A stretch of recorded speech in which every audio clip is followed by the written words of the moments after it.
61. Ada apa di balik vonis ringan jaksa pengedar narkoba? Apa yang diharapkan masyarakat terhadap penegakan hukum? Tak lain dan tak bukan, equality before the law. Semua ingin diperlakukan sama, tanpa memandang strata sosial, ekonomi, ras, agama maupun kepentingan golongan masing-masing. Dan memang itulah prinsip yang berlaku universal dalam dunia hukum di seluruh dunia. Tapi apa yang dipertontonkan oleh pengadilan yang dipimpin Hakim Eko Supriyono tanggal 4 Desember tahun 2009 lalu sungguh sangat menyakitkan. Yang lebih pasti lagi, sangat jauh dari prinsip kesamaan di depan hukum bagi semua orang. Bagaimana tidak, jika seorang jaksa yang notabene adalah penegak hukum, justru dipidana karena terbukti ikut bersekongkol dalam pengedaran ekstasi 343 butir bersama rekan oknum jaksa dan oknum polisi. Tapi apalah cur, hukuman yang dijatuhkan hanya pidana penjara 1 tahun plus denda 5 tahun. Jaksa itu bernama Esther Tanak, yang kesehariannya bertugas di Kejaksaan Negeri Jakarta Utara. Sedangkan rekan jaksanya Dara Feranita justru divonis bebas oleh hakim yang sama. Persekongkolan itu bermula dari ditangkapnya Jainanto, pegawai Polsek Pademangan oleh Polda Metro Jaya karena memiliki 100 butir ekstasi. Penelusuran polisi menggiring ke Aibtu Irfan anggota Polsek Pademangan yang diakui sebagai pemilik ekstasi. Dari penggeledahan ditemukan sekitar 200-an butir ekstasi lagi. Aibtu Irfan pun bernyanyi bahwa pil gedek itu didapatnya dari jaksa Esther dan Dara. Ironisnya, ke-343 butir pil setan itu hanya ditebus dengan 1 BlackBerry Bold untuk jaksa Esther, dan 1 Nokia N82 untuk jaksa Dara. Lebih menyedihkan lagi, ternyata ratusan pil itu digelapkan oleh jaksa Esther. Ceritanya, Esther adalah jaksa penuntut pada perkara pengedar 5.000 butir ekstasi yang ditangkap di Kelapa Gading pada September tahun 2008. Esther menilap 343 butir barang bukti ekstasi itu dan menggantinya dengan pil asma agar jumlah barang bukti tidak berkurang. Ratusan Inex yang digelapkan itu kemudian dibarter dengan 2 unit ponsel kepada Aibtu Irfan. Putusan ringan dari Hakim PN Jakarta Utara sebenarnya tidak terlalu mengagetkan, karena sejak bergulirnya proses penanganan kedua jaksa itu, sudah tercium aroma konspirasi yang dilakukan Korps Adiaksa Kejaksaan. Pertama, Kejaksaan Agung ketika itu dipimpin Hendarman Supanji, menolak surat perpanjangan penahanan yang diminta polisi terhadap kedua jaksa yang sedang diproses. Akibatnya ratusan orang, termasuk granat dan ganas, menggeruduk kantor Kejagung memprotes sikap Jaksa Agung yang terkesan ingin melindungi anggotanya. Kedua, tuntutan yang dibuat oleh tim Kejaksaan Jakarta Utara, yang notabene adalah rekan-rekan seperjuangan Jaksa Esther dan Jaksa Dara, teramat ringan untuk dakwaan sekelas persekongkolan mengedarkan narkoba. Esther cuma didakwa 1 tahun 6 bulan, sedangkan Dara 10 bulan. Jadi ya terkesan wajar saja Hakim Eko memvonis 1 tahun, karena toh memang tuntutan yang diajukan juga super ringan untuk kelas pengedar narkoba. Padahal faktanya belakangan ini, jangankan pengedar, pemakai 1 linting ganja kongsian sebatang rame-rame, bisa divonis 5 tahun penjara. Ketiga, sidang pembacaan vonis pun terkesan malas-malasan, karena hakim membacakan berkas vonis dengan suara yang teramat pelan sehingga membuat pengunjung sulit menyimak dengan teliti isi berkas yang dibacakan. Saking lesunya suasana sidang, sampai-sampai 2 hakim lain sempat tertidur. Keempat, Jaksa Esther tak mengajukan banding atas vonis 1 tahun itu. Memang ini adalah hak terdakwa, namun tak urung muncul kecurigaan bahwa sejak awal memang sudah diplot agar menerima hukuman kompromistis, ini karena memang sudah sulit untuk diselamatkan. Yang paling menyebalkan sebenarnya adalah alasan karena Jaksa Esther dianggap sudah berjasa kepada negara, maka vonis ringan itu diberikan. Apalagi menurut pertimbangan hakim, Esther tak memiliki niat jahat, tapi hanya sekadar ingin memiliki ponsel BB baru. Maaf, saya tak punya embel-embel SH di belakang nama, tapi sebagai orang terdidik dari disiplin ilmu berbeda, saya bisa membedakan antara alasan logis dengan argumentasi konyol. Justru seharusnya sebagai penegak hukum, yang seharusnya paling sadar hukum, mestinya diganjar dengan lebih berat karena sudah menyelewengkan wewenangnya sebagai aparat penegak hukum. Ada apa ini sebenarnya? Permainan apa ini? Apakah kejaksaan berusaha untuk melindungi korps yang sudah babak belur? Malu karena ada anggotanya tertangkap memperdagangkan barang bukti.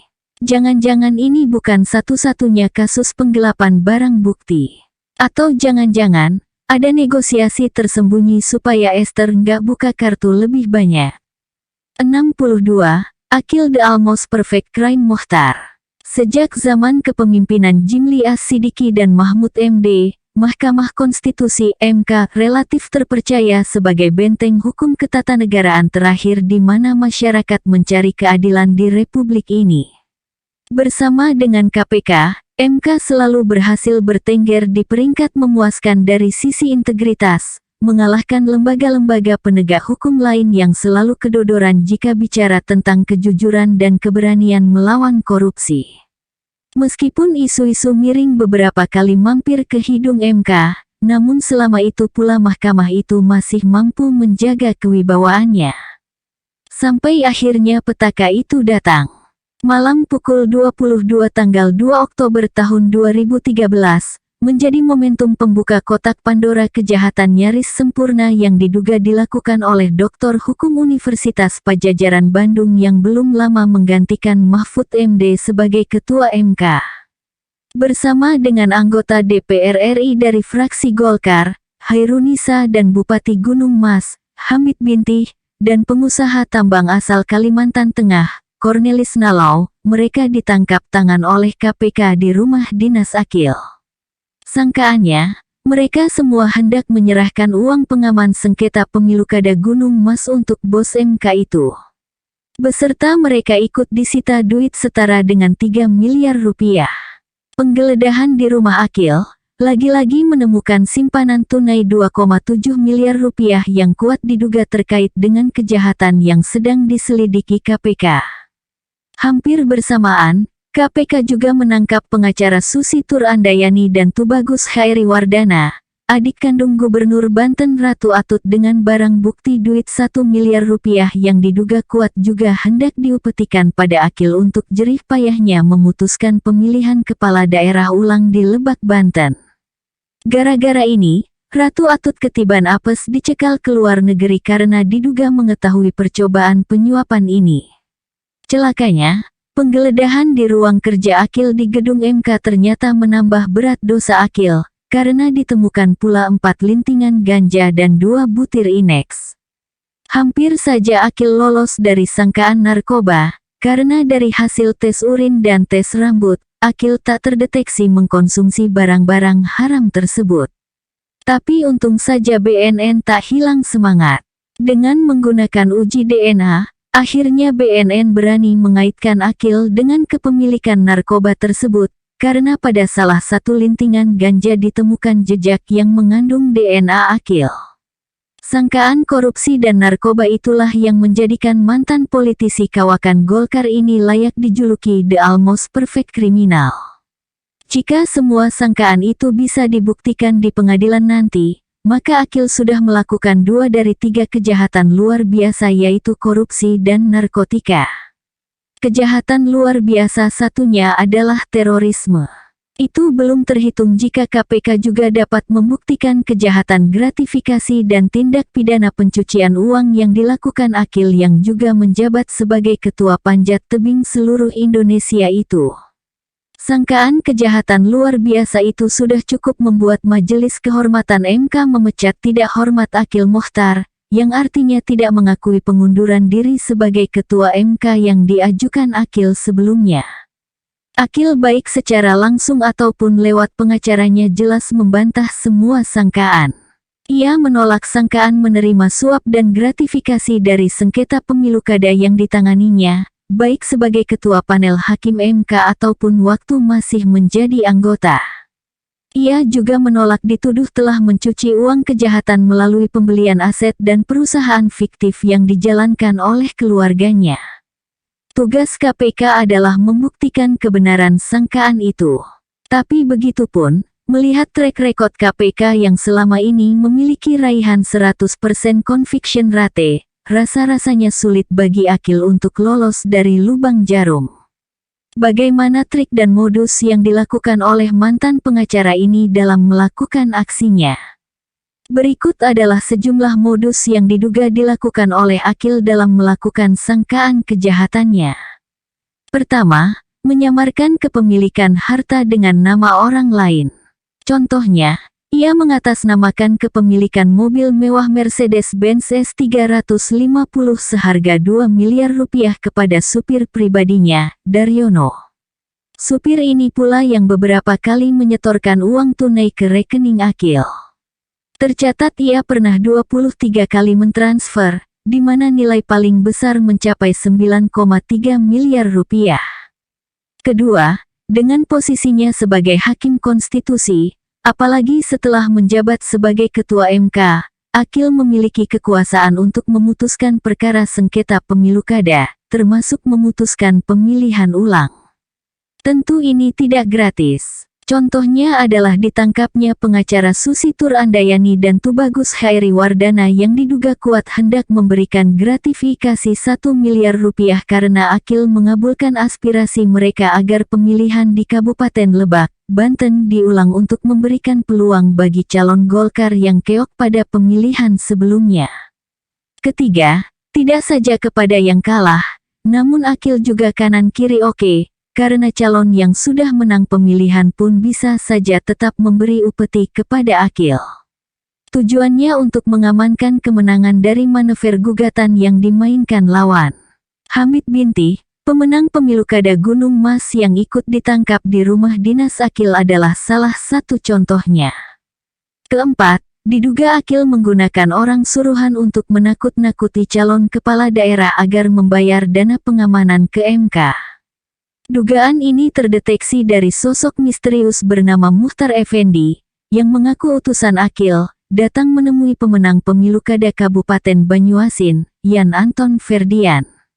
Kepadanya ia meminta 10 miliar rupiah agar kemenangan Yan tak dipermasalahkan di MK. Yan menolak bayar, bahkan setelah Muhtar mengkorting hingga 5 miliar rupiah. Keberanian Yan berujung manis, karena ia tetap ditetapkan sebagai pemenang. Konon keluar ancaman dari Muhtar bahwa Yan tidak akan bisa dilantik. Entah kesaktian apa yang dimilikinya, sekonyong-konyong keluarlah surat bercop MK dari Akil untuk menunda pelantikan Yan sebagai bupati. Surat sakti ini dipermasalahkan oleh hakim konstitusi lainnya. Apalagi surat sakti itu dibawa langsung oleh Muhtar dan bukannya lewat pos sebagaimana prosedur yang berlaku. Kelima, ada kemungkinan Akil tidak mengisi laporan kekayaan yang sebenarnya. Indikasi ini muncul karena menurut LHKPN tahun 2011, harta Akil yang dilaporkan hanya 5,1 miliar rupiah. Namun jika ditilik dari pernyataan PPATK, harta Akil lebih dari 10 miliar rupiah. Belum lagi jika dibandingkan dengan aset-aset yang sudah disita KPK sejauh ini, sungguh sangat signifikan perbedaannya. Ada 13 rekening berbagai nama yang diblokir, 6 rekening Akil berisi dana 10 miliar rupiah, 2 deposito berisi 2,5 miliar rupiah, dan rekening perusahaan CV Ratu Samagat berisi dana 109 miliar rupiah, 2 rekening istri berisi 300 juta rupiah, 1 rekening anak berpundi 70 juta rupiah. Selain itu disita pula 1 unit Mercedes-Benz S350 bernilai sekitar 2 miliar rupiah, Audi Q5, 1 unit Fortuner nama istri, 1 Crown Athlete senilai 1 miliaran, dan 2 rumah mewah di Pontianak. Keenam, menggunakan 2 jalur koneksi, yaitu jalur pengacara dengan memanfaatkan peran mantan anak buahnya ketika masih membuka kantor pengacara di Lampung, yaitu Susi Tur Andayani. Sosok pengacara ini santer terdengar menjadi idola bagi sejumlah calon yang sedang bersengketa di MK, karena sosok ini bisa menjadi jembatan penghubung untuk kasak-kusuk dengan Akil Mokhtar. Sedangkan dari jalur parlemen adalah Hairunisa yang berasal dari Partai Golkar, partai di mana Akil dimentaskan. Kedua orang ini ikut ditangkap bersama Akil oleh KPK dalam dua kasus berbeda. Ketujuh, CV Ratu Samagat diduga kuat digunakan sebagai perusahaan pencuci uang. Sangkaannya adalah, perusahaan digunakan menampung duit-duit panas yang kemudian dipergunakan untuk memodali sejumlah investasi untuk mengaburkan asal-usul uang. Namun Akil membantahnya, karena menurutnya perusahaan ini benar-benar menjalankan usaha di sektor perkebunan sawit dan pertambangan batu bara. Sebenarnya bau tak sedap perilaku Akil sudah tercium sejak 2010, ketika ia diduga hendak memeras 1 miliar rupiah dari Bupati Simangulun yang sedang bersengketa di MK. Namun tidak ada bukti ketika itu yang bisa menjeratnya. Isu-isu kerakusan Akil pun banyak dibicarakan, namun semua sulit dibuktikan dan hanya menunggu Akil tersandung saja pada waktunya. Apalagi Akil pernah berkoar tak lama setelah dilantik menjadi ketua MK, agar koruptor itu dipotong jari dan dimiskinkan. Dan benar saja ia tersandung. Banyak orang menyayangkan, tapi mungkin pula lebih banyak orang yang menghujatnya.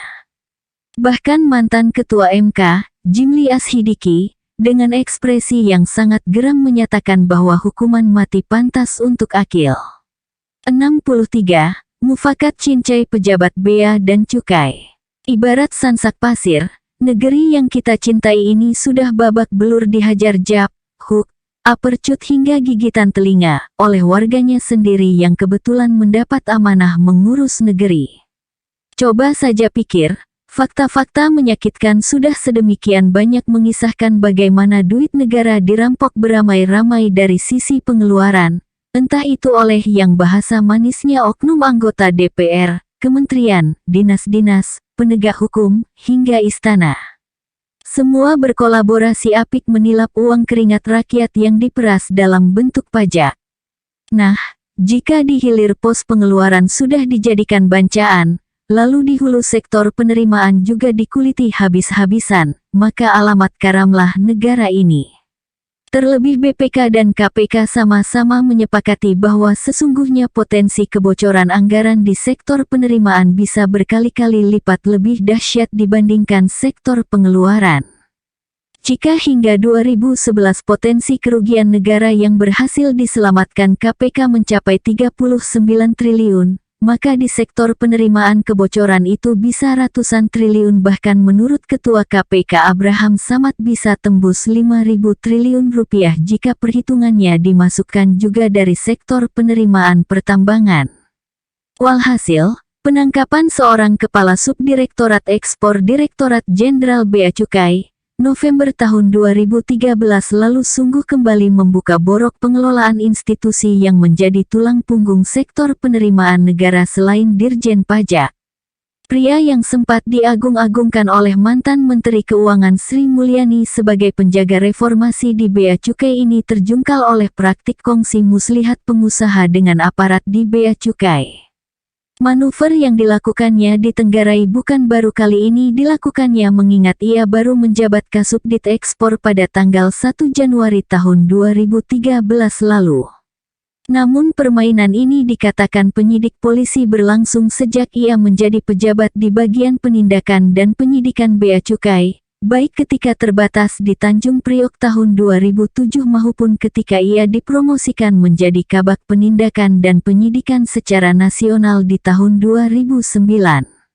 Di antara struktur organisasi Bea Cukai, barangkali bagian inilah yang paling ditakuti sekaligus juga bagian yang paling ingin didekati. Wewenangnya sungguh dahsyat, karena mereka bisa memerintahkan audit kepada perusahaan mana saja yang dikehendaki, dan di lain pihak juga bisa memberikan kemudahan-kemudahan kepada perusahaan-perusahaan tertentu.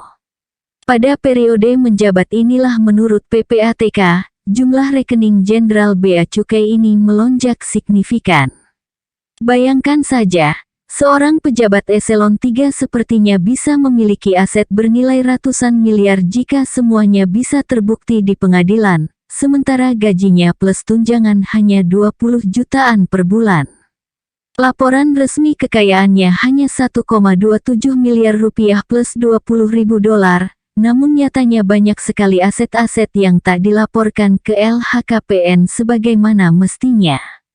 11 rumah, 1 ruko, tanah, polis asuransi hingga 11,4 miliar, BMW X1, Jazz, Ford Everest, Terrano, Land Cruiser, semua itu terkesan disembunyikan dari LHKPN. Ketimpangan harta dengan profil gaji inilah yang membuat Jenderal Bea Cukai ini masuk dalam radar PPATK dan kepolisian sejak tahun 2010 lalu. Kenapa baru ditangkap menjelang akhir 2013? Argumentasi polisi menyebutkan bahwa sangat sulit memproses indikasi kejahatan yang dilakukannya. Butuh waktu 3 tahun sebelum akhirnya polisi mengangkut sang Jenderal Bea Cukai di rumah mewah barunya di Komplek Alam Sutera. Tetapi hangat terdengar bahwa sulitnya membekap sang jenderal karena pria itu dilindungi sejumlah pejabat dengan posisi tak main-main. Kucuran uang panas yang diterimanya selama bertahun-tahun tidak dinikmati sendiri. Para komprador, baik di Bea Cukai, kepolisian, kejaksaan, hingga politikus, semua terciprat rezeki nomplok dalam besaran sesuai dengan kontribusi dan peranannya masing-masing. Ada yang untuk memuluskan dan ada untuk pengamanan, karena sang Jenderal Bea Cukai bukanlah Superman yang bisa menangani praktik kotor itu sendirian. Jadi menurut penyidik Polri, ketika mereka hendak mempercepat proses penanganannya, ada saja kekuatan-kekuatan yang mencoba menghalangi. Contohnya seperti yang dimuat di majalah Tempo, sempat terjadi upaya rebutan penanganan kasus antara Bareskrim Polri dengan Kejaksaan Agung, di mana Kejaksaan mengklaim telah lebih dulu menangani kasus ini, namun polisi tak kalah gertak menyatakan bahwa Kejaksaan sudah menghentikan kasusnya sejak lama. Bahkan disebutkan pula ada upaya penyuapan dari seorang pengusaha yang diduga teman kepada Brigjen Arief Sulistianto, Direktur Pitsus Bareskrim Polri yang menangani perkara sang Jenderal Bea Cukai, sebuah mobil baru. Namun, Jenderal Bintang 1 ini menolaknya. Akhirnya kena juga. Setelah masuk dalam radar Polri sekian tahun, pria yang pernah memiliki istri yang saat ini menjabat sebagai Wakil Bupati Wonosobo ini, terjungkal setelah ditemukan bukti-bukti ia menerima suap dari seorang pengusaha Yusran Arief dalam bentuk samaran berupa polis asuransi Commonwealth dan Aksa Mandiri senilai 11,4 miliar rupiah.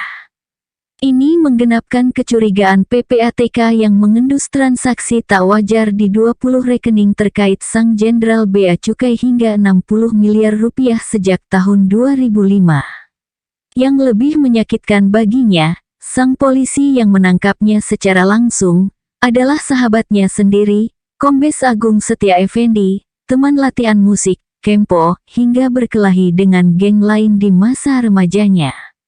Modus yang dilakukan pun terbilang ribet karena kepemilikannya disamarkan dalam beberapa tingkatan.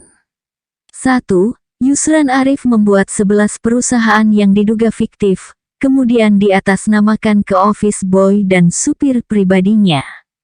Umur perusahaan sengaja dibuat pendek, antara 1 bulan hingga 1 tahun.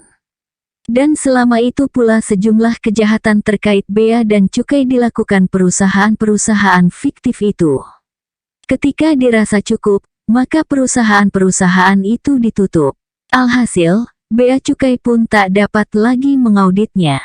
Celakanya, ide brilian ini konon disarankan oleh sang Jenderal Bea Cukai kepada Yusran, karena dengan jabatannya ketika itu maka ia sangat paham kelemahan-kelemahan di instansi yang dipimpinnya. 2. Suap untuk sang Jenderal Bea Cukai disamarkan dalam bentuk polis asuransi. Itu pun tidak secara langsung, karena terlebih dahulu diputar-putar dan diatasnamakan orang lain. Dugaan polis itu merupakan bagian dari suap terendus ketika polis-polis itu dicairkan sebelum waktunya, dengan total 11,4 miliar rupiah. Polis-polis inilah yang ditemukan dalam brankasnya. Polisi berkeyakinan bahwa ini adalah modus pencucian uang yang dilakukan sang Jenderal Bea Cukai dan istrinya untuk menyamarkan kejahatannya. 3. Masih dari brankas sang Jenderal Bea Cukai juga ditemukan sejumlah bukti investasi properti di Bali yang diduga sebagai sarana mencuci uang panas dengan memperoleh laba halal dari komersialisasi properti yang dibeli tersebut. 4. Selain polis asuransi, Yusran juga memberikan 1 mobil Ford Everest dan 1 mobil Nissan Terrano untuk Jenderal Bea Cukai tersebut. Sebagai penyamarannya, kepemilikan mobil-mobil tersebut dilakukan berulang kali. Yusran tentu bukan satu-satunya pengusaha yang menjadi sumber pendapatan sang Jenderal Bea Cukai, ataupun pejabat-pejabat berekening gendut lainnya di lingkungan Dirjen Bea Cukai. Karena sejatinya, praktik-praktik kotor di Bea Cukai sudah berlangsung berpuluh tahun. Tahun 2008, inspeksi mendadak yang dilakukan KPK di Bea Cukai Tanjung Priok menemukan uang tunai mencurigakan sebesar 500 juta rupiah di laci pegawai. Jauh sebelumnya di tahun 1985, saking bobroknya pengelolaan Bea Cukai oleh aparat, Presiden Soeharto sampai-sampai merumahkan ribuan pegawai Bea Cukai, meskipun tetap digaji, dan mengoutsourcingkan pengelolaannya kepada perusahaan swasta asing Suisse Generale Surveillance. Ketika itu merupakan tamparan sangat memalukan bagi Bea Cukai, namun kelegaan luar biasa bagi banyak perusahaan yang selama itu telah diperas habis-habisan dalam bentuk pungutan liar yang dilakukan pejabat Bea Cukai, dari mulai tingkat kecoa hingga ular naga. Sang Jenderal Bea Cukai yang sempat dipuji sebagai penjaga reformasi saja ternyata menyimpan rahasia memuakkan. Bagaimana dengan pejabat-pejabat lainnya yang kurang beruntung mendapatkan predikat itu? Mudah-mudahan ini hanya prasangka buruk kita saja, karena toh tidak sedikit pula mereka yang benar-benar berkehendak dan berniat bekerja benar di dalam sana, namun harus berkeringat dan berdarah melawan arus besar mental korup yang masih membudaya. Peringkat buruk logistik Indonesia, 59 dari 155 negara, yang salah satu indikatornya adalah urusan Bea Cukai, masih sangat mengkhawatirkan jika tidak tega menyebutnya memalukan, karena kita kalah dari tetangga-tetangga yang ekonominya lebih kecil, Malaysia, Singapura, Thailand, dan Vietnam. Padahal aspek murah dan mudahnya logistik sangat menentukan daya saing produk-produk Indonesia. Daya saing di tengah kompetisi global saat ini adalah harga mati. Jika tidak, maka bersiaplah mengkafani produk-produk nasional kita dan menggantinya dengan produk impor yang lebih murah.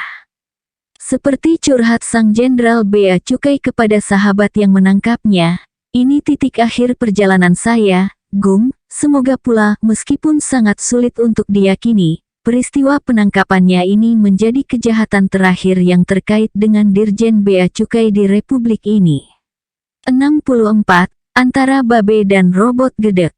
Kecil, hanya sekitar 150 cm-an, selalu cengengesan dan menurut pengacaranya, pria ini besar kemungkinan mengalami gangguan jiwa.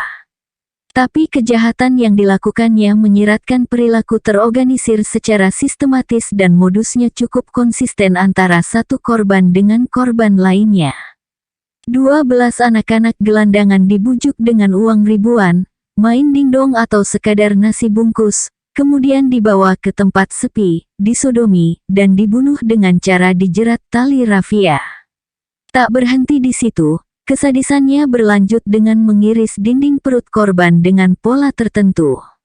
Konsistensi modus inilah yang sulit dikatakan bisa dilakukan oleh orang yang mengalami gangguan mental. Dalam buku yang ditulis pakar forensik nomor 1 Indonesia, almarhum Munim Idris, penyebab kematian anak-anak itu karena jeratan di leher, sedangkan mengiris dinding perut dilakukan setelah kematian. Robot sendiri dalam persidangan mengakui menghisap darah dari perut-perut bocah yang sudah teriris itu. Pelaku yang sedang kita bicarakan di sini adalah Siswanto alias Robot Gedek yang melegenda sebagai pembunuh berantai tersadis yang dimiliki Indonesia pada tahun 1997 lalu. Pria kecil yang telah menjadi pemulung sejak balita ini dan semasa bocahnya juga menjadi korban sodomi orang dewasa, telah menumbalkan 12 bocah laki-laki dan perempuan usia belasan, yang kesemuanya anak jalanan demi memuaskan nafsu seksualnya yang menyimpang. Kesadisannya ini berujung vonis hukuman mati untuknya tanggal 21 Mei tahun 1997 oleh Pengadilan Negeri Jakarta Pusat. Ironisnya, sembari menunggu upaya peninjauan kembali yang dilakukan pengacaranya, Robot keburu meninggal dunia akibat serangan jantung di sel tahanan Nusa Kambangan tanggal 26 Maret tahun 2007. Namun demikian kontroversi tak ikut terkubur bersama jasadnya di liang kubur. Pengacaranya, Usman Hamid dari Komisi untuk Orang Hilang dan Tindak Kekerasan Kontras justru menyulut kecurigaan bahwa kliennya telah menjadi korban kekeliruan proses pengadilan. Entah itu kesengajaan yang dilakukan baik polisi, jaksa maupun hakim yang memutuskan, atau sekadar kelalaian dalam menelaah bukti-bukti yang ada. Vonis mati Robot dijatuhkan hanya berdasarkan kesaksian satu orang dan pengakuan pelaku. Menurut Usman, satu orang saksi itu adalah Babe alias Sunarto, yang ia yakin 100% adalah orang yang sama dengan Babe alias Baikuni, bos pengamen dan anak jalanan yang divonis bersalah karena menyodomi, membunuh dan memutilasi 14 anak jalanan. Ada kecurigaan bahwa Babe ingin menumbalkan Robot Gedek atas kejahatan yang dilakukan oleh Babe itu sendiri. Babe ini pula yang menuntun polisi ke lokasi Robot Gedek untuk menangkapnya. Kedua manusia ini sama-sama mengenal satu sama lain dan mahfum dengan perilaku pedofilia yang dihidap masing-masing. Ada kemungkinan Babe memanfaatkan kegilaan Robot Gedek dan menimpakan dosa yang dilakukan Babe kepadanya. Baik polisi maupun pengacara Babe membantah sinyalemen yang disulut oleh pengacara Robot Gedek. Meskipun mereka mengakui jalinan pertemanan antara Babe dan Gedek, namun mereka yakin bahwa Babe yang diyakini sebagai saksi persidangan Gedek bukanlah Babe alias Baikuni seperti yang diyakini Usman Hamid. Kecurigaan Usman bukan tanpa alasan. Pertama, persidangan kliennya, Robot Gedek, ia anggap cacat hukum karena hanya didasarkan pada kesaksian satu orang, yaitu Babe, tanpa menghadirkan alat-alat bukti lain seperti tali untuk menjerat leher atau alat potong yang digunakan untuk menghiris perut para korban. Usman juga tak habis pikir mengapa pengadilan bersikeras menolak melakukan tes kejiwaan pada Robot Gedek. Usman yakin bahwa kliennya tak waras, karena sikapnya yang terkesan cengengesan dan tak serius selama persidangan. Bahkan kliennya sekonyong-konyong mengaku mengisap darah para korbannya dalam persidangan tersebut, padahal modus ini tak ada sama sekali di dalam berita acara pemeriksaan. Dan ketika ditanya bagaimana rasa darah itu, Gedek malah menjawab asin bukannya amis sebagaimana orang normal akan menjawab. Disinilah pengacara menilai ada kelabilan pada jiwa Robot Gedek, yang mungkin dimanfaatkan oleh Babe untuk ditumbalkan. Lagi pula, Babe dalam persidangan Robot Gedek tidak secara langsung melihat pembunuhan itu. Dalam dunia hukum berlaku prinsip satu orang saksi bukanlah saksi, karena bukti kesaksian baru bisa diakui sebagai bukti bila ada dua orang saksi yang mengetahui, melihat atau mendengar secara langsung sebuah kejahatan. Sementara pengakuan dari pelaku adalah pernyataan yang paling pertama kali harus diragukan kebenarannya oleh penegak hukum dan untuk itulah maka diperlukan dua orang saksi dan alat bukti lainnya. Jadi, apakah benar Robot Gedek adalah seorang pedofil maniak yang sesungguhnya, atau ia hanya korban dari ketidakcermatan, atau bahkan mungkin kesengajaan dari penegak hukum akibat desakan masyarakat yang ingin segera melihat pembantai anak-anak jalanan ditangkap dan diadili, sehingga ketergesa-gesaan mengharuskan palu hakim dijatuhkan pada orang yang salah. Adilkah jika Robot Gedek yang membunuh 12 orang dihukum mati, sedangkan Babe Baikuni yang membunuh 14 orang hanya diganjar penjara seumur hidup. 65. KPK versus Santet. Jangan jumawa dulu deh dengan segala kecanggihan teknologi dan ilmu pengetahuan yang kita punya. Paradigma ilmiah seringkali melecehkan keberadaan hal-hal yang dipandang omong kosong belaka, seperti sihir, santet, ilmu hitam, dan lain semacamnya. Kitab suci sudah membicarakan segala perihal gaib mengenai keberadaannya. Kita sebagai umat diminta mempercayai yang gaib, termasuk adanya sihir-sihir yang menjadi alat setan menipu daya manusia, namun, yang diharamkan adalah mengimani hingga mengamalkannya. Meskipun terdengar kontroversial, toh saat ini DPR sedang menggodok pasal-pasal mengenai santet. Artinya fenomena ini tidak lagi sekadar olok-olok, namun sudah masuk ranah legal yang dikupas secara mendalam dari perspektif ilmiah, agama, bahkan klinik. Bahwa sihir itu eksis, iya.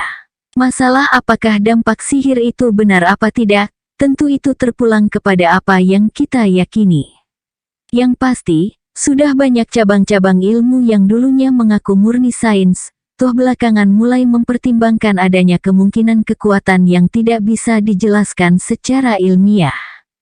Bagi yang mempercayainya, dalam konteks tulisan ini adalah pelaku kejahatan korupsi, sihir dalam bentuk santet menjadi alternatif senjata pamungkas ketika jalan untuk menyerang KPK sudah sedemikian kecilnya.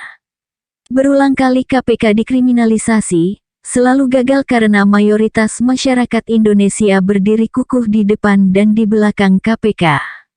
Difitnah hingga diteror tak terbilang banyaknya. Namun hingga hari ini, KPK tetap menjadi suster ngesot yang selalu saja sukses membuat bulu kuduk setiap koruptor bergidik. Lalu apa daya? Jika serangan terbuka tak lagi perkasa, pilihannya adalah serangan senyap dengan kekuatan gelap yang tak dapat terdeteksi oleh mata biasa. Alhasil, beberapa kali ditemukan potongan-potongan kulit kambing dengan rajah mirip huruf Arab. Jejak-jejak ceceran garam dan tanah kuburan ditemukan ada di sudut-sudut gedung KPK. Bak film-film horor kacangan, aroma kemenyan beberapa kali tercium di ruang kerja komisioner dan ruang penyidik KPK. Pernah juga seorang penyidik KPK mengalami kelumpuhan mendadak begitu memasuki kamar hotel di daerah kekuasaan seorang bupati yang sedang disidik. Ia baru lepas dari kelumpuhan ketika sudah dibawa keluar dari wilayah kekuasaan bupati tersebut.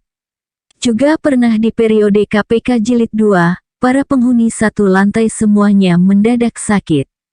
Tak ada yang tahu apa penyebabnya. Namun seorang petugas keamanan mengaku melihat adanya sinar misterius yang mengelilingi atap gedung. Luar biasanya, seorang politikus cantik anggota DPR dan seorang rekannya yang sama-sama dari Komisi Olahraga DPR, pernah tersadap oleh mesin penyadap KPK, sedang memerintahkan sejumlah dukun dari Bogor hingga Bali untuk mengirimkan santet kepada pimpinan dan penyidik KPK. Perintahnya, supaya tak berjalan lagi seumur hidup. Entah kalah sakti atau karena orang pintar yang diperintahkan adalah dukun palsu cap kodok, alhasil para pimpinan KPK sehat walafiat, sebaliknya si politikus cantik harus meringkuk dalam penjara karena terbukti melakukan korupsi oleh pengadilan tipikor. Seorang paranormal ternama, Ki Gendeng Pamungkas, pernah mengatakan bahwa gedung KPK itu sudah seperti rumah yang dihuni setan dan demit dari kuburan tak bertuan karena banyaknya kiriman santet yang hendak mencelakakan orang-orang di dalamnya.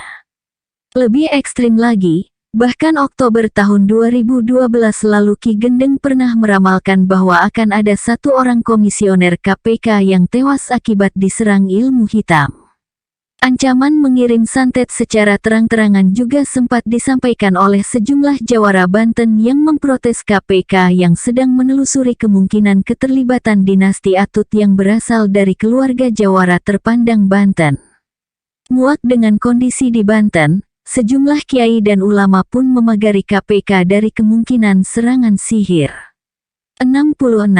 Lapas Cipinang sama dengan pabrik sabu. Negara tentu saja tidak sekadar menghukum para narapidana, namun, Agar sekeluarnya mereka nanti dari Hotel Prodeo mereka tidak menjadi sampah masyarakat, maka bekal keterampilan perlu diberikan selama menjalani masa kurungan. Tak heran maka hampir di seluruh penjara di Indonesia berdiri bengkel-bengkel kerja yang diperuntukkan bagi para napi.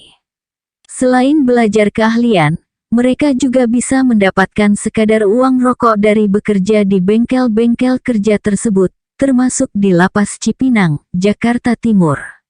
Tapi apa jadinya, jika niat tulus negara untuk memanusiakan para napi itu justru ditunggangi oleh mafia narkoba untuk memproduksi sabu? Lembaga Pemasyarakatan Cipinang lagi-lagi tertampar sangat memalukan ketika sidak yang dilakukan oleh Menteri Hukum dan HAM Amir Syamsuddin pada tanggal 6 Agustus tahun 2013 lalu. Bagaimana tidak, jika yang ditemukan dari sidak itu bukan sekadar ponsel, laptop, selinting 2 linting atau segram 2 gram sabu yang dikonsumsi sejumlah napi, tapi ini langsung pabrik sabunya. Keberadaannya di dalam lapas tentu terkesan seolah-olah perbuatan biadab itu dilindungi oleh negara, melalui dinding-dinding penjara yang sulit ditembus polisi dan juga permainan sejumlah oknum sipir mulai dari pesuruh hingga mungkin saja komandan-komandan di tingkat tertentu. Tentu saja sangat mengherankan jika pengelola lapas tidak mengetahui adanya pabrik barang haram di bawah hidungnya sendiri. Pertama, bahan-bahan baku pembuat sabu itu ketika dikirimkan kepada Freddy Budiman terpidana mati kasus narkoba dan sekaligus merupakan pemilik pabrik sabu di Lapas Cipinang, terlebih dahulu harus melalui sensor petugas sipir. Ini wajib, karena memang protap setiap barang kiriman apapun harus lolos dulu dari pemeriksaan sipir. Pertanyaan sederhananya, kenapa serbuk-serbuk mencurigakan itu bisa lolos? Mungkin saja, petugas sipir tidak memahami bubuk apa yang sedang diperiksanya. Tapi jika ini yang terjadi, maka teramat naif profesionalitas sipir-sipir kita, karena seharusnya seluruh sipir mengetahui bahan-bahan berbahaya yang tidak boleh masuk ke lingkungan lapas. Apalagi kasus narkoba di lapas bukan barang baru, namun sudah menjadi penyakit menahun yang tak kunjung sembuh. Semestinya para petugas lapas sudah dibekali pengetahuan tentang zat-zat terkait dengan narkoba, apalagi si penerima kiriman itu adalah narapidana mati kasus narkoba. Opsi kedua adalah, ada kesengajaan meloloskan bahan baku sabu tersebut oleh oknum sipir. Mungkin saja karena imbalan, atau bisa jadi takut oleh ancaman napi-napi jawara yang menjadi kaki tangan Freddy Budiman. Atau bisa jadi dua-duanya, toh kepalang basah. Kedua, pada proses pembuatannya sendiri di bengkel kerja cukup menyisakan pertanyaan. Tindak tanduk napi-napi yang sedang bekerja maupun belajar di bengkel kerja tak terlepas dari pengawasan sipir. Kepala Pengamanan Lapas Cipinang menyebutkan bahwa minimal ada 5 orang sipir yang mengawasi para napi di sana. Jadi tak salah juga bila ada sinyalemen bahwa mafia narkoba bekerja terorganisir di Lapas Cipinang, melibatkan napi, sipir, kurir, pengedar di luar lapas. Buktinya, dari 10 tersangka, ternyata ada sipir Lapas Cipinang yang ikut ditangkap karena berperan sebagai kurir yang bertugas menghantarkan hasil produksi sabu milik Freddy Budiman. Dari satu kurir ini saja sudah 3 kg sabu yang berhasil diselundupkan keluar lapas. Harga jual sabu di luaran bisa mencapai 1,5 miliar rupiah per kilogram. Dan polisi meyakini bahwa sipir itu bukan satu-satunya kurir yang sudah berhasil mengekspor bubuk setan itu. Jadi bisa dibayangkan berapa perputaran uang sabu di lingkungan Lapas Cipinang jika untuk setiap 54 jam bisa diproduksi 2 kg sabu. Dengan limpahan uang segede gaban begitu, apa yang tak bisa dilakukan seorang napi? Dia bisa membeli napi-napi jawara untuk melindunginya selama di sel. Bisa mendapatkan fasilitas akomodasi mewah di sela-sela sel sumpek tempat hunian napi-napi miskin. Yang terpenting lagi, bisa membeli kehormatan sejumlah oknum sipir. Apalagi sudah bukan rahasia lagi bahwa kehidupan di penjara itu tidak gratis, bahkan cenderung lebih mahal dibandingkan biaya kos bulanan di Jakarta. Dari mulai ruang sipir hingga toilet itu ada harga sewanya. Jumlah keringat bisa dibeli. Ada uang, kamar nyaman dengan sedikit penghuni, bahkan ada juga yang dilengkapi AC, spring bed dan TV, siap menanti napi-napi berkocek tebal. Malang bagi napi miskin, apalagi yang jarang dibesuk, mohon maaf, siap-siaplah keringatan berhimpit-himpitan dengan seabrek napi lain dalam satu ruang sempit. Jadi, bukannya bermaksud membenarkan tindakan Freddy Budiman dan napi-napi sejenis lainnya, tetapi bisa jadi pekerjaan yang dilakukannya di dalam lapas tidak semata-mata untuk memperkaya diri, namun juga sebagai sumber nafkah untuk membiayai biaya hidup yang tak murah di dalam penjara. 67. Bujuk maut dukun Usep. Takut miskin kerap menjadi alasan munculnya pikiran tak logis. 8 orang, yang beberapa di antaranya justru adalah pengusaha kecil, pada akhirnya terjebak dalam jerat persekongkolan keji duo dukun palsu, Muhammad Tubagus Maulana alias Dukun Usep dan Oyon. Adalah Umron dan Solihin yang masing-masing adalah pengusaha limbah dan pemilik bengkel motor yang sedang kalut terlilit hutang. Mereka terbuai oleh rayuan Oyon yang mempromosikan bahwa rekannya, Dukun Usep memiliki kesaktian untuk menggandakan duit secara gaib. Syarat duit 15 juta rupiah pun tak masalah buat kedua pengusaha yang sebenarnya sedang kekeringan uang itu. Agenda ritual pertama di Tangerang gagal dilakukan dengan alasan minyak wangi yang digunakan palsu. Gantinya, sang dukun berdalih akan menggantinya dengan puasa 11 hari 11 malam. Modus ini dilakukan untuk mengulur-ulur waktu, karena sang dukun kebingungan bagaimana caranya bisa menggandakan uang yang dipesan pasien. Tak juga ketemu, duo dukun palsu itu pun menghilang selama beberapa waktu, namun akhirnya bisa ditemukan di Pandeglang. Tak bisa mengelak, mereka pun menjanjikan prosesi ritual penggandaan akan dilakukan di sebuah kawasan sawah di Cipajajar. Skenario gila pun dirancang.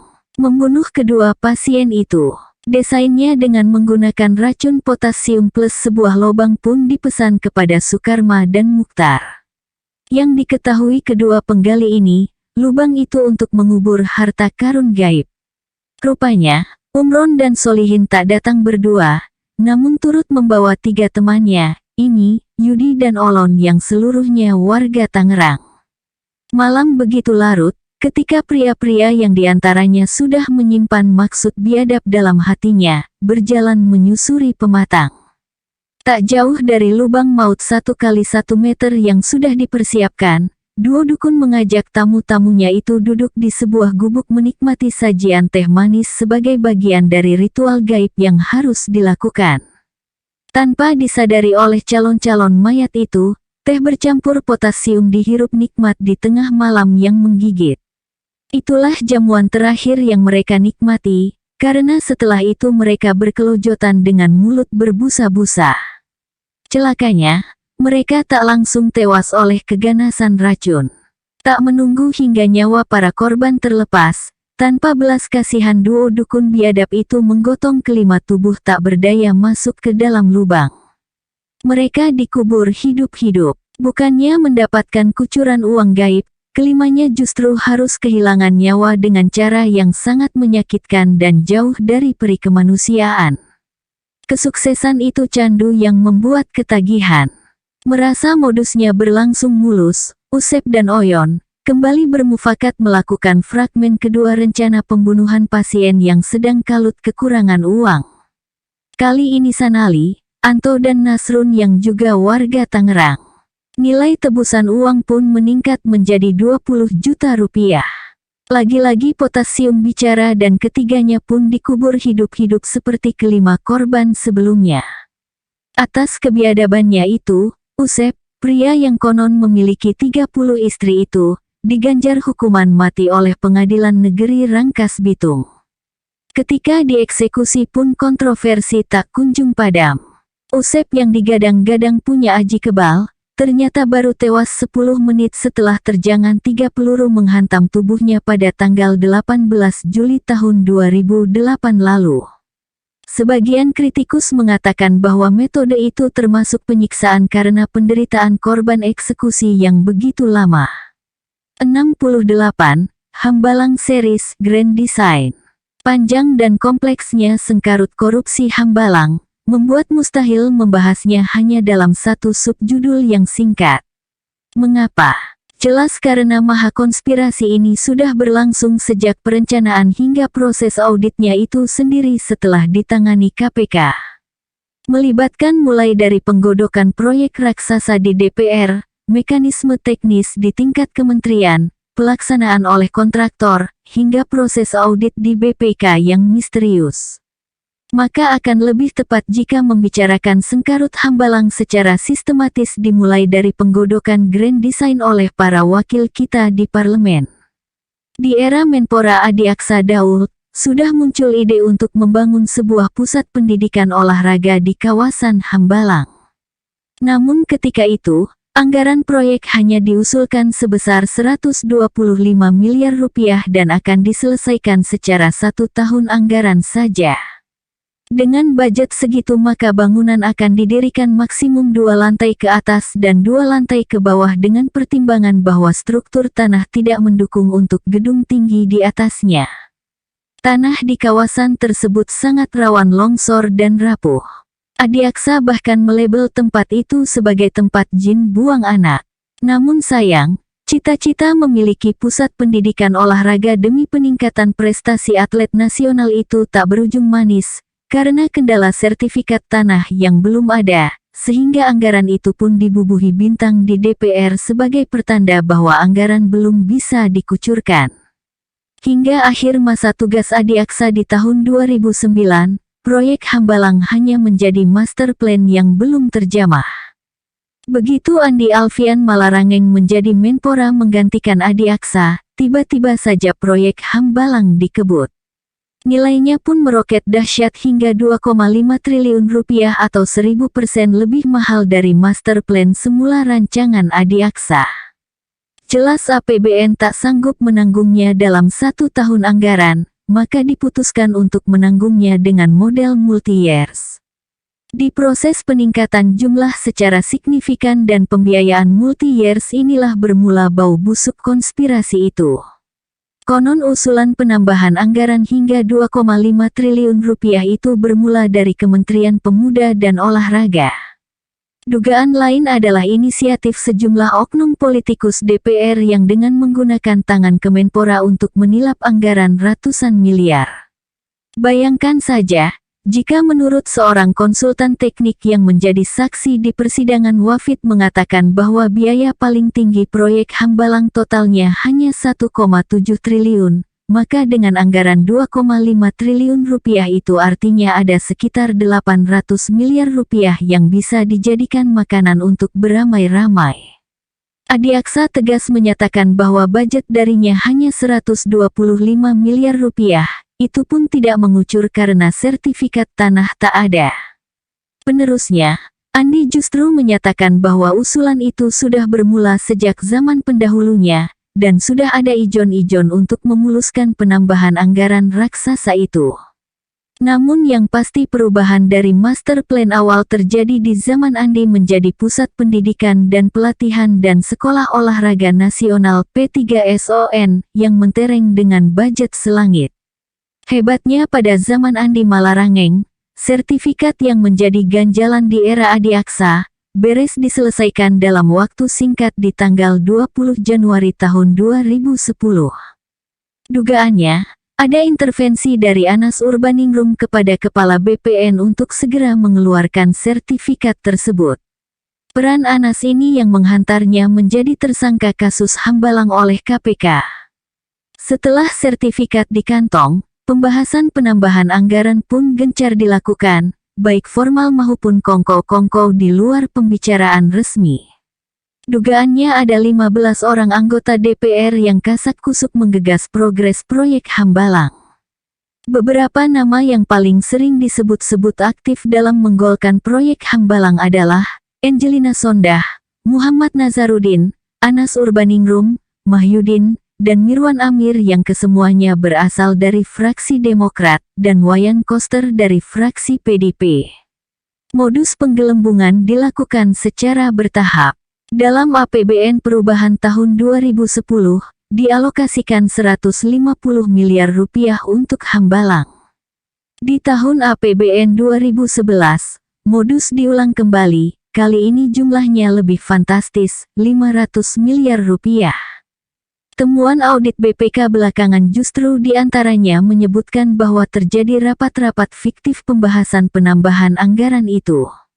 Dan sejumlah anggota DPR yang terindikasi ikut dalam rapat pembahasan, ramai-ramai menyangkal ikut dalam diskusi pembahasan penambahan anggaran dari 125 miliar rupiah menjadi 2,5 triliun rupiah, serta dari single years menjadi multi years. Jikapun itu terjadi, menurut mereka, pasti terjadi di luar forum resmi DPR.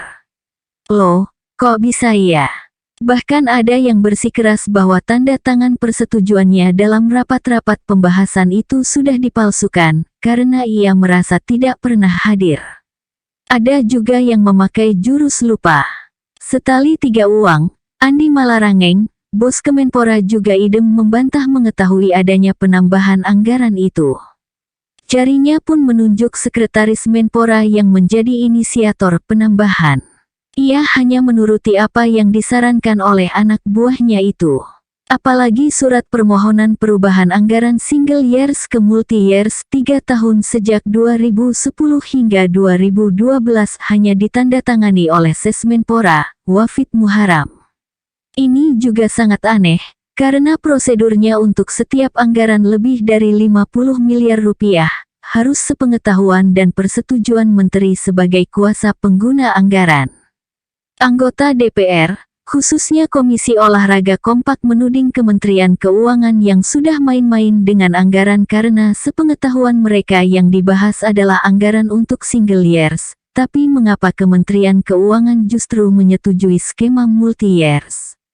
Kementerian Keuangan selaku kasir negara beralasan bahwa prosedurnya sudah benar, karena kelengkapan berkas sudah dipenuhi, termasuk rekomendasi kelayakan teknis dari Kementerian Pekerjaan Umum. Saling tuding tak terelakkan untuk menyelamatkan diri masing-masing dari ancaman korupsi proyek yang merugikan negara hingga 471 miliar rupiah itu, berdasarkan perhitungan BPK. Pada tahapan di Kementerian Keuangan dan Kementerian PU, mulai terdengar nada-nada sumbang keterkaitan orang-orang dekat Cikeas. Proses revisi berkas kelayakan teknis dari Kementerian PU konon dibantu oleh salah satu orang dekat First Lady, Ibu Ani Yudhoyono, yaitu Sylvia Soleha alias Ibu Pur. Dugaannya adalah lewat wanita ini, maka Wafid yang mengajukan berkas-berkas di Kementerian Keuangan dan Pekerjaan Umum bisa diproses dengan cepat untuk kemudian disetujui menjadi proyek multi-years. Orang-orang yang katanya terkait dengan Ibu Pur ini sudah diperiksa BPK, diduga hanya menerima cipratan duit Hambalang sebesar 2,5 miliar rupiah atau separuh dari komitmen yang dijanjikan. Temuan BPK selanjutnya menemukan sejumlah kesalahan pada persetujuan dari Menteri Keuangan yang menyatakan bahwa persetujuan tersebut bermasalah karena alokasi anggaran belum tersedia dalam APBN. Permohonan tidak diajukan oleh Menpora tetapi hanya ditandatangani Sesmenpora. Pendapat teknis Kementerian PU tidak ditandatangani Menteri PU tetapi oleh Direktur Penataan Bangunan dan Lingkungan Kementerian PU. Dan Rencana Kerja dan Anggaran Kemenpora tahun anggaran 2010 yang menunjukkan pekerjaan dibiayai lebih dari 1 tahun anggaran belum ditetapkan. Jadi, sejak awal dirancangnya Grand Design Proyek P3SON Hambalang sudah diramaikan dengan manuver-manuver sejumlah pihak yang ingin mendapatkan keuntungan dari skenario penggelembungan proyek prestisius ini. 69. Hambalang Series Modus Ijon Proyek. Praktik ijon tampaknya menjadi satu bagian penting strategi pemasaran yang dilakukan banyak perusahaan, tidak hanya antar swasta, namun juga banyak dilakukan pada mayoritas proyek-proyek milik negara. Memberikan iming-iming baik berupa janji, uang, maupun fasilitas untuk mendapatkan pekerjaan tertentu, saat ini dipandang sebagai bagian dari investasi nama baik untuk mendapatkan proyek. Akhirnya, kualitas kerja dan reputasi tak lagi cukup untuk menghadapi iklim kompetisi yang sedemikian masif terjadi di lapangan, butuh modal awal yang menjadikannya berbeda dengan perusahaan lainnya. Modus ijon menjadi pilihan yang terbukti efektif sebagai penggoda syahwat para pengelola negara. PT Adikarya terjebak dalam pusaran tersebut. Dan bukan tidak mungkin, banyak BUMN lain juga melakukan upaya serupa, baik atas inisiatif sendiri maupun paksaan dari para pemilik proyek, seperti yang terjadi juga pada PT Pembangunan Perumahan pada kasus pembangunan sarana PON di Provinsi Riau. Bukan cuma pada kasus Hambalang, Adikarya terseret yang mengakibatkan pejabat terasnya harus ditahan oleh KPK, namun hembusan ijon yang dilakukan BUMN karya ini juga kencang terdengar pada rencana proyek pembangunan DPR RI yang sudah dibatalkan, setelah Ketua DPR RI, Marzuki Ali buka suara mengenai aroma kong kali kong di institusi yang dipimpinnya. Pada kasus Hambalang, jelas bahwa yang terjadi bukan lagi sekadar bau busuk, namun paling tidak bukti-bukti yang dikantongi KPK sudah dapat dijadikan alasan bahwa memang benar Adikarya sudah mengalirkan miliaran rupiah ke sejumlah pihak yang terlibat dalam proyek hantu Hambalang. Terlebih lagi pernyataan dari mantan Menpora Andi Malarangeng yang terang-terangan mengakui bahwa memang ada praktik ijon pada proyek yang berlangsung dalam era kepemimpinannya di Kemenpora itu. Gerilya Adikarya sudah bermula sejak sebelum memenangkan kontrak pembangunan Hambalang hingga saat proyek berjalan di mana Adikarya bersama Wijaya Karya membuat konsorsium dengan nama KSO Adiwika. Total general duit yang digelontorkan sudah mencapai 57 miliar rupiah ke berbagai pihak yang diduga memiliki peran langsung maupun tak langsung dalam proyek tersebut. Ini belum terhitung dari pengeluaran-pengeluaran dari kas KSO Adiwika lainnya yang diduga masih ada kaitannya dengan proyek Hambalang, baik yang sudah terdeteksi oleh KPK maupun yang belum. Peranan PT Dutasari Citalaras menjadi sangat menarik, karena dari nilai subkontrak yang didapatkan dari KSO Adiwika sebesar 324 miliar rupiah.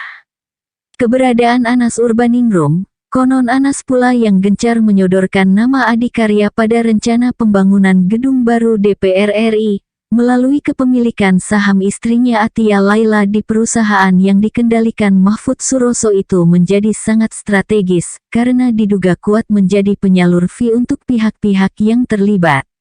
Untuk menutupi jejak pembagian uang panas yang berasal dari KSO Adiwika, diduga PT Dutasari dan sejumlah pengusaha swasta digunakan sebagai penyambung amanat tersebut. Mahfud sendiri sudah membantah semua sinyalemen keterkaitan dirinya maupun perusahaannya dalam dugaan korupsi proyek Hambalang ini. Penggunaan orang-orang swasta ini diduga bisa menjadi antisipasi cuci tangan bagi aktor-aktor penyelenggara negara yang terlibat. Pasalnya, jika KPK tidak akan bisa menyeret para pelaku swasta tersebut sebagai pelaku korupsi, terkecuali KPK bekerja keras membuktikan adanya perintah, permintaan, atau bahkan aliran dana dari orang-orang swasta itu ke para penyelenggara negara yang diduga terlibat. Contohnya, Coel Malarangeng yang mengaku menerima duit setara 5,5 miliar rupiah dari Wafid, ketika itu anak buah Abang Coel di Kemenpora, Andi Malarangeng dan 2 miliar rupiah dari salah satu subkontraktor KSO Adiwika, PT Global Daya Manunggal menurut Paul Newman adalah titipan dari Coel pada proyek Hambalang 142 miliar rupiah untuk pekerjaan struktur dan arsitektur. Jika KPK tidak bisa membuktikan bahwa uang yang diterima Coel swasta itu terkait dengan abangnya selaku Menpora ketika itu, Andi Malarangeng, maka penerimaan itu bisa saja dianggap sah sebagai praktik pembagian sukses fee atau profit belaka. Puluhan miliar duit ijon tentulah bukan dana Corporate Social Responsibility (CSR) yang bersifat sukarela, apalagi pada umumnya laba resmi kontraktor hanya 1% sampai 5% dari nilai proyek. Alhasil, duit ijon pun dibiayakan untuk kemudian dibebankan pada uang rakyat. It's all about business as usual. Uang puluhan miliar mungkin harga yang dianggap pantas untuk proyek triliunan rupiah yang tidak setiap tahun ada. Maka meskipun berat, fee 18% dari nilai proyek 2,5 triliun rupiah yang katanya diinisiasi oleh Wafid Muharram, ada juga yang mengatakan merupakan inisiatif Joel Malarangeng, tetap harus dibayar, meskipun persentase itu jauh di atas laba resmi KSO Adiwika, walaupun berujung pada ditahannya Direktur Operasional I Adikarya, Tuku Bagus, sebagai tumbal dalam proyek hantu Bukit Hambalang ini. 70. Hambalang Series, Misteri Audit BPK. Kata-kata independensi terdengar gagah dan mulia. Lembaga ini tak akan bisa diintervensi oleh siapapun. Faktanya, nyaris tidak ada lembaga manapun yang steril dari intervensi, baik langsung maupun tak langsung, atau yang kentara maupun gelap-gelapan.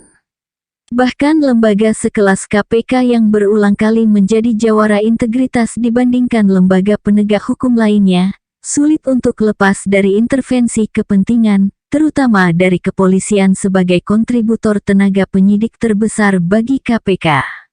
Contohnya, pengembalian mantan Direktur Penyidikan KPK, Brigjen Polisi Yurot Saleh kepada Mabes Polri karena diduga tidak independen dalam menangani kasus Nazarudin, dan juga pemulangan Kombes Brotoseno karena penyidik KPK ini justru memacari Angelina Sondah yang ketika itu menjadi pesakitan KPK. Mahkamah Konstitusi, sulit untuk independen ketika 3 dari anggotanya berasal dari partai politik. Alhasil, MK terjerembab sangat memalukan setelah Akil Mokhtar, mantan petinggi Golkar tertangkap tangan menerima suap dan menyimpan narkotika di ruang kerjanya. BPK sebagai auditor resmi negara pun sulit lepas dari intervensi, baik oleh anggota DPR yang notabene berwenang menyeleksi dan memilih, maupun oleh eksekutif presiden sebagai lembaga negara yang meresmikan. Apalagi sistem politik kita saat ini sulit sekali melepaskan seorang presiden dari partai politik asalnya berikut koalisinya di parlemen.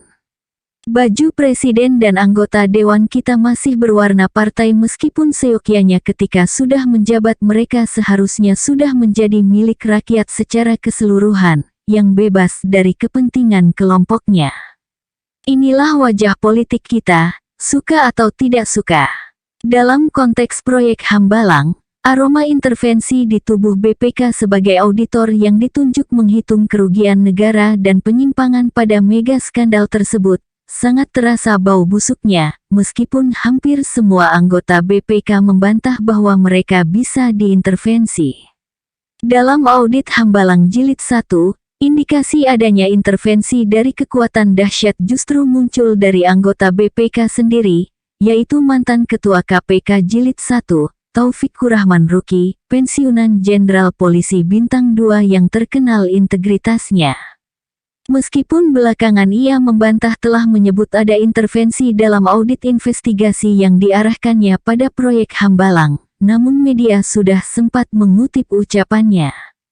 Saya meminta tim pemeriksa memperbaiki laporannya. Kalau tetap tidak ada nama Menpora, maksudnya Andi Malarangeng, dan perusahaan-perusahaan itu, saya tidak akan tanda tangan laporan tersebut. Ancaman Ruki itu setelah ia mendapati dalam laporan audit yang tidak mencantumkan nama Menpora Andi Malarangeng dan sejumlah perusahaan kontraktor, termasuk PT Dutasari Citalaras, seolah-olah mereka bersih dari dosa Hambalang.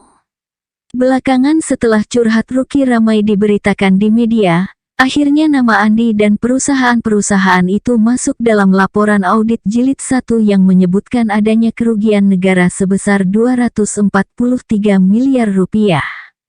Dalam proses pemeriksaannya, BPK juga sudah melakukan pemeriksaan terhadap 30 orang anggota DPR yang terkait dengan pembahasan anggaran dari 125 miliar rupiah yang menggelembung luar biasa menjadi 2,5 triliun rupiah. Audit Jilid 2 pun heboh oleh sangkaan intervensi. Bukan lagi oleh Ruki yang sudah pensiun, Namun dipicu oleh ketidaksinkronan antara draft pertama laporan versi Juli tahun 2013 dengan versi laporan resmi ke KPK dan DPR tanggal 23 Agustus tahun 2013. Kali ini ada kecurigaan BPK sengaja menghilangkan nama 15 orang anggota DPR yang berperan dalam pembahasan dan persetujuan penambahan anggaran untuk proyek Hambalang. Yah, bagaimanapun sulit rasanya untuk mempercayai bahwa inisiatif penggelembungan anggaran hingga 2,5 triliun rupiah dan menjadi proyek multi-years semata-mata hanya dari Wafid Muharam yang hanya seorang sekretaris Menpora. Apalagi sejumlah pertemuan sebelumnya intens dilakukan oleh sejumlah anggota DPR, baik di ruang kerja Andi Malarangeng maupun di restoran-restoran mewah lainnya, sebagaimana yang sudah diakui oleh Nazarudin dan Angelina Sondah, dua anggota DPR dari fraksi Demokrat yang sudah dipidana dalam kasus Wisma Atlet yang diduga satu rangkaian dengan kasus Hambalang. BPK sendiri dalam laporannya sudah menemukan banyak kejanggalan dalam rapat-rapat pembahasan antara DPR dengan Kemenpora, seperti adanya rapat-rapat fiktif dan proses persetujuan yang super cepat, hanya sekali rapat langsung setuju. Kesannya seolah-olah sudah diskenariokan dalam rapat-rapat non-formal di luar gedung DPR terlebih dahulu, jadi begitu rapat resmi hanya tinggal ketok palu setuju.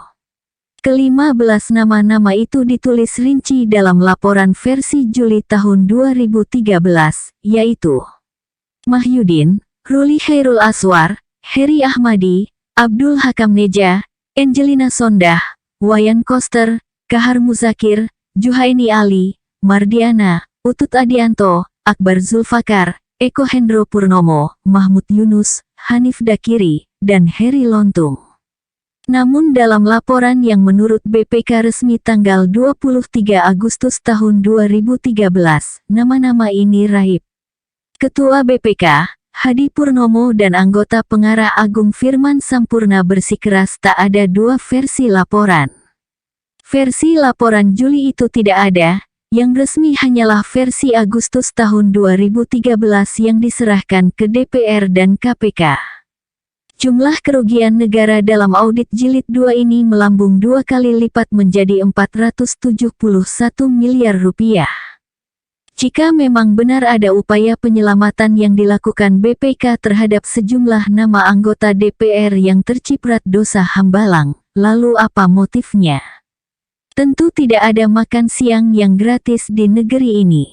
Alasan resmi BPK adalah karena BPK tidak berwenang menilai proses pengambilan keputusan di DPR. Lah, kalau gitu ngapain repot meriksa sampai 30 anggota DPR?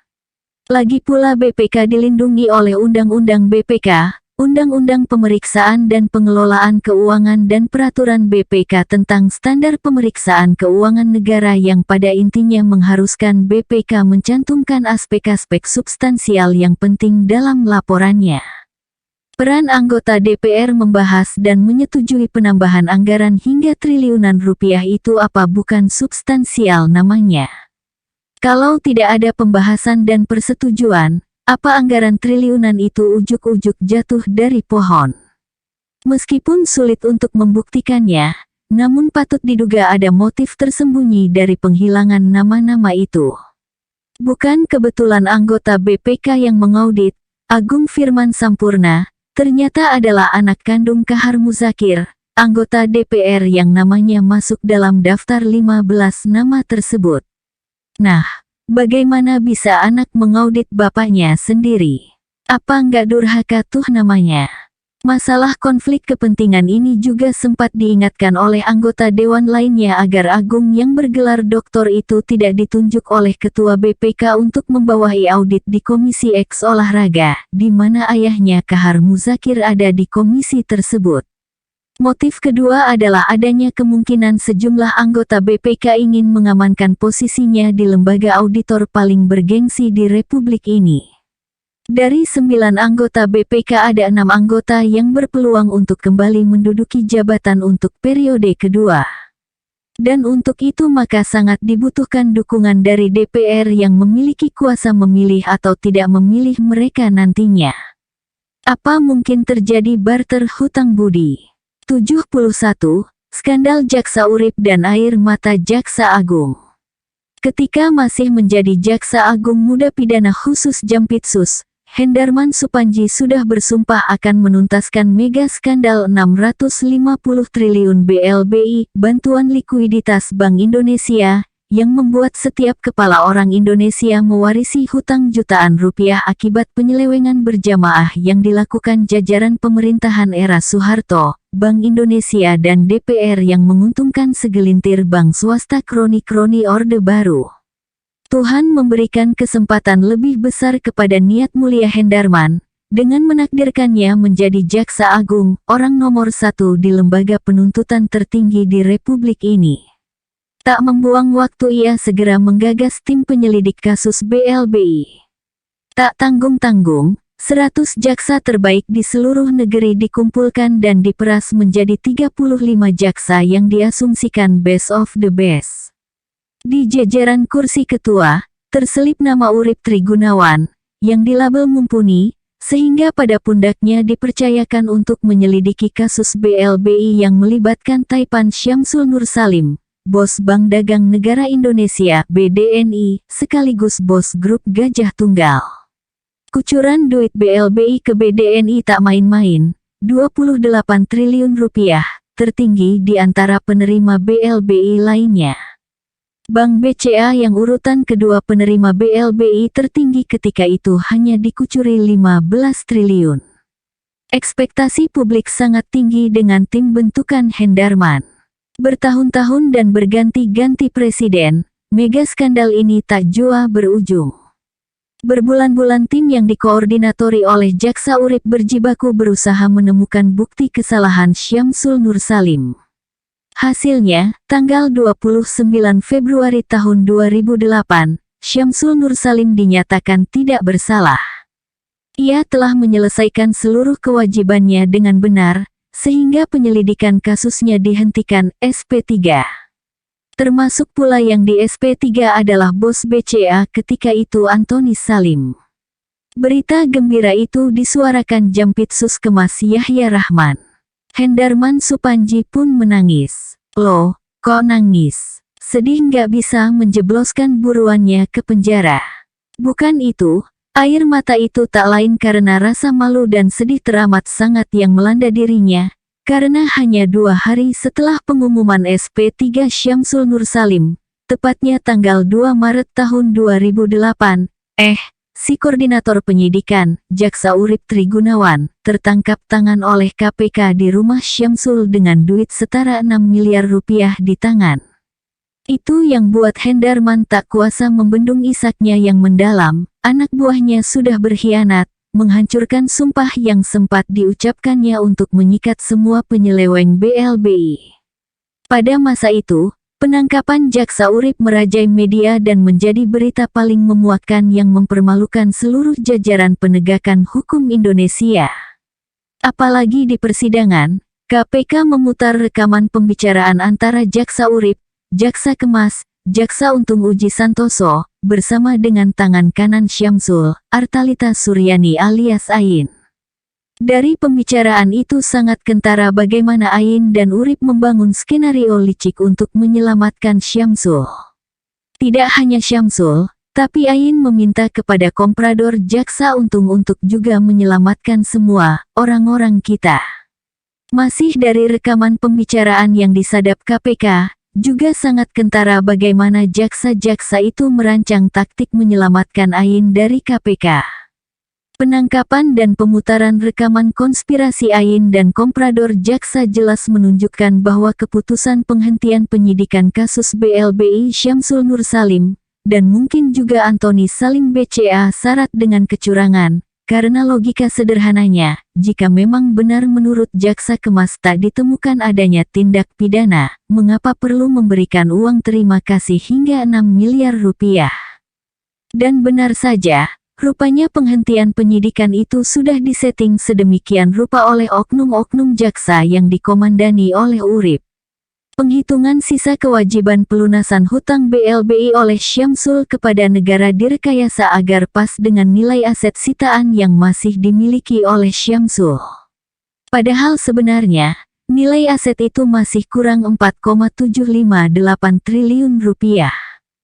Hal ini terungkap di persidangan ketika Jaksa Hendro Dewanto memberikan kesaksian bahwa ia pernah dilobi Jaksa Urip, yang notabene adalah bosnya di tim penyidikan kasus BDNI milik Syamsul, untuk kompak menyatakan selisih kurang itu sebagai bunga saja.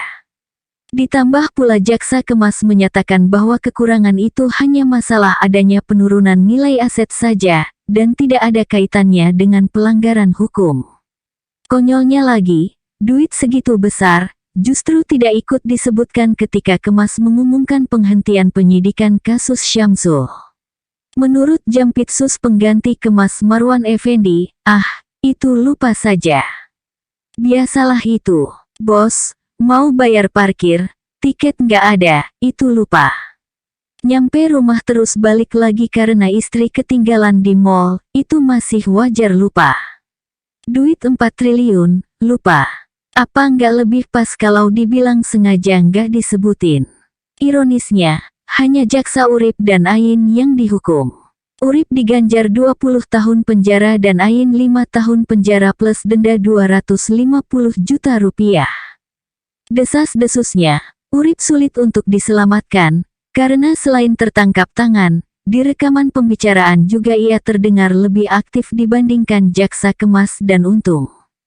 Ada kecurigaan upaya penyelamatan jaksa-jaksa yang terkait tim besutan Urip, termasuk Kemas dan Untung yang hanya disangsi hukuman administratif karena pelanggaran kode etik kejaksaan.